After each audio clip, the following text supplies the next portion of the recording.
Hi, everyone, and welcome. It's Nick Struan back again here with a little update on a few things.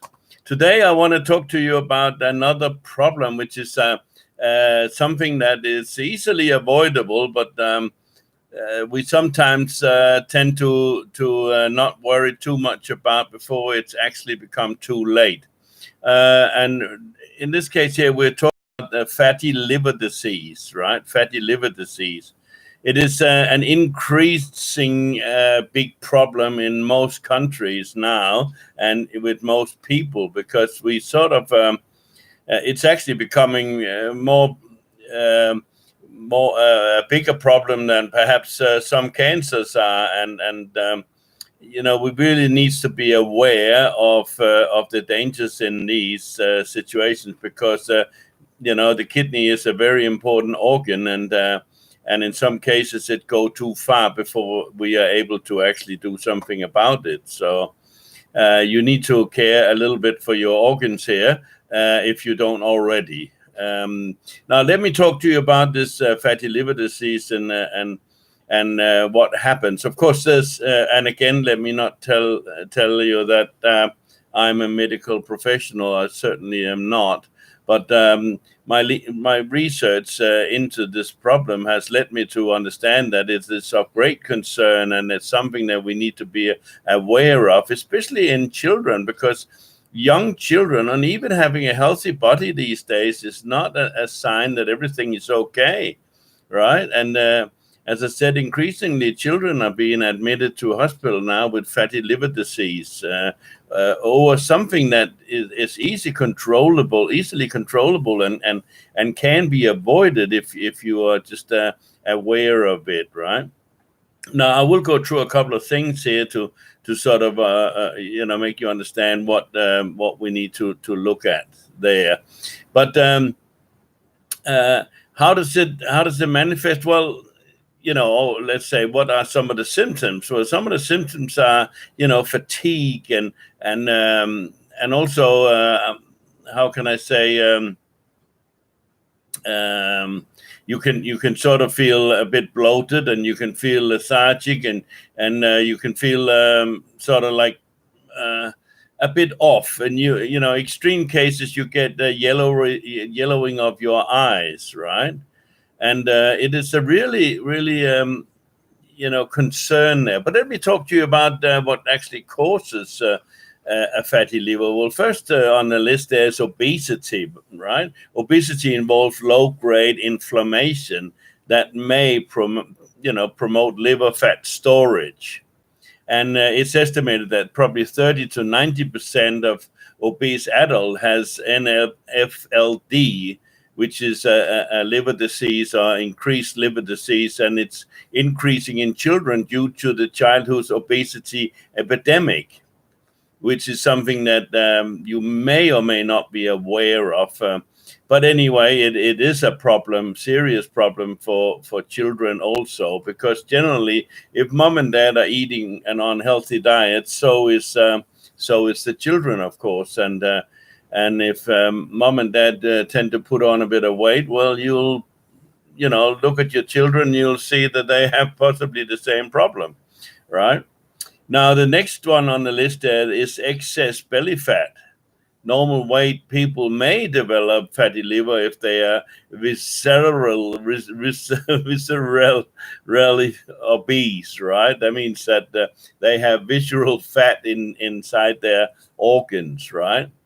I don't know, you understand, under the skin is a certain amount of fat, but the danger is this fat that is yellow, and it's sort of like sneaking in amongst our organs, and this is something we really have to worry about. If you're not sure what I mean, then look it up on Google, visceral fat. Okay.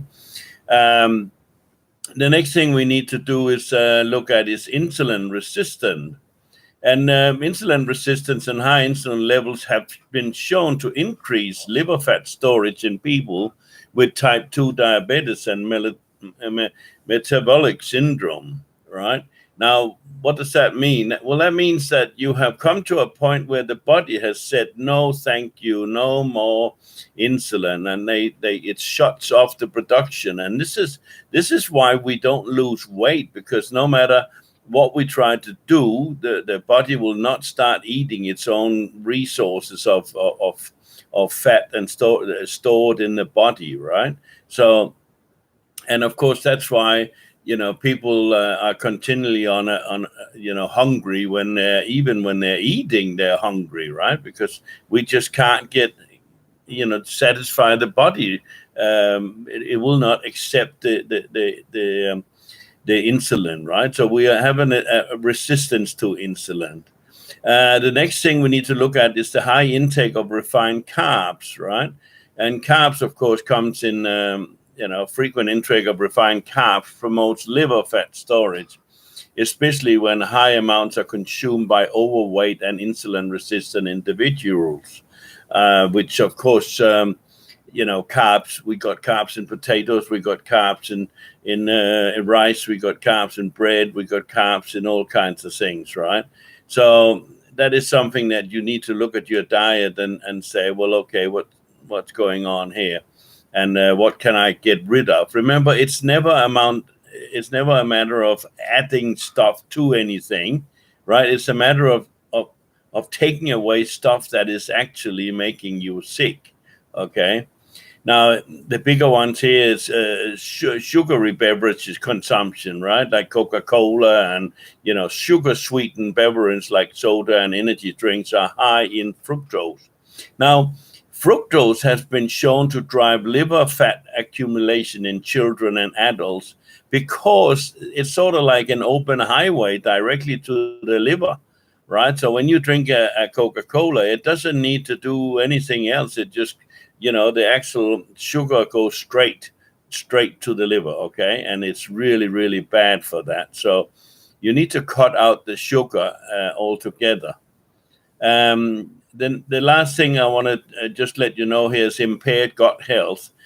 Recent research suggests that having an imbalance in gut bacteria problems with gut barrier functions, right? It's called leaky gut, right?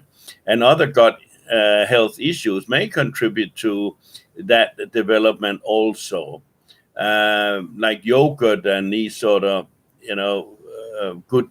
good microorganisms are good to restore your gut. And they're like calling, the gut the sort of like a little bit like Star Wars, the last unexplored territory, right? Because they are finding that the leaky gut, the actual gut, is producing a lot of problems that we actually thought was coming from somewhere else. But it's not the scope of this video to sort of go into all that directly. My intention here is not to sort of baffle you with my knowledge. My intention is for you to understand that maybe there is a problem there, or maybe you do, or someone you love have a problem, and you need to perhaps be aware of it. Then you need to do due diligence and look up and see what you can learn about your particular situation, or even contact a health professional to have some tests done about what's going on, right? And that's the main thing I want to speak to you about. And that is sort of, we must be aware, right? I had an occasion years ago where I had a normal routine blood test, and it came up that my prostate had a problem. Yeah. And that was a serious shock to me, because having prostate cancer or anything, even an enlarged prostate, is something that you want to try and avoid if you can, right? So I did do some tests, and they wanted to do a biopsy on me, and I did some further research, and I found out that in many cases, let me not say most cases, in many cases, when they do the biopsy, they actually go in, they send this fine needle into the prostate, and but when they go back out again, they drag some of the residual from on the back of the needle from the bad area into the rest of the prostate, and facilitate maybe in the future that you actually have to have your prostate removed because the whole prostate goes bad, right? And I said this to my doctor. I said, look, I'm not going to do that, and he was up in arms, and he even called me at home and said, hey, look, you need to do this. I said, no, I don't want to do this because, unless you can guarantee me that nothing's going to happen. Right. And he says, no, I can't do that. So I said, well, I can't do that either then. So, what I did then, I did further research, and I found some stuff over in America, some products there that I actually bought at great cost to myself. But, I'm only having one body. I don't know about you. So anyway, and 4 weeks later, it was all fixed. So, sometimes you have to be your own physician a bit and understand that, the doctors have not a lot of time to sit there and take care of one person. They don't go to bed at night dreaming about your health, okay? You have to look at your own situation, look at your own health, and be your own physician and do your own research for yourself and your family and know what's going on with your body. When you go to the doctor, the standard test is like 2 or 3 blood tests or something. You need to have 5 or 7 different indicators that tells you what your body is really up to, right? Because once things happen, it's generally too late, okay? It's something that's already past the point of no return. And, that means that, well, that's good for the pharmaceuticals and companies and the doctors, because that means that you have to go and have an expensive operation and something. And that's not what you want to do. Remember, the medical profession, sometimes step beyond caring into a business situation where the more patients we can pack in to the hospitals, the more, revenue we make. But you don't want to be somebody's revenue stream, okay? So, take care of yourself and your body and make sure that you look at these things. And especially, if you are taking the risk and you are doing whatever you want to do, make sure that your children are protected, right? Because, that's not their choice when they're small, that you are, wanting to drink and smoke and whatever, right? So, but that's common knowledge and common sense. I'm sure you all aware about this. So, I'm probably preaching to the converted, but sometimes I do see situations where, children are, massively obese, and, the parents are, also stacking it on a bit, and they seem quite perfectly, okay with that, right? But I don't know why you would think that way, but anyway,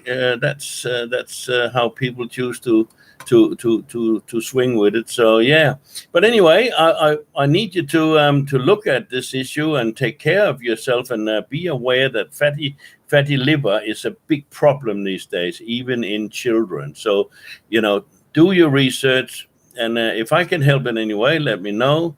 But like and do whatever you need to do, and let's so that you actually get an opportunity to see when I make more videos on these subjects, right? So I hope this has been some help to you, and I really enjoy bringing it to you, and I hope that you will like it, and maybe comment a bit and send me some things. And if there's something you want me to look at or research for you or whatever, please do make a comment. And thank you so much. Enjoy yourself.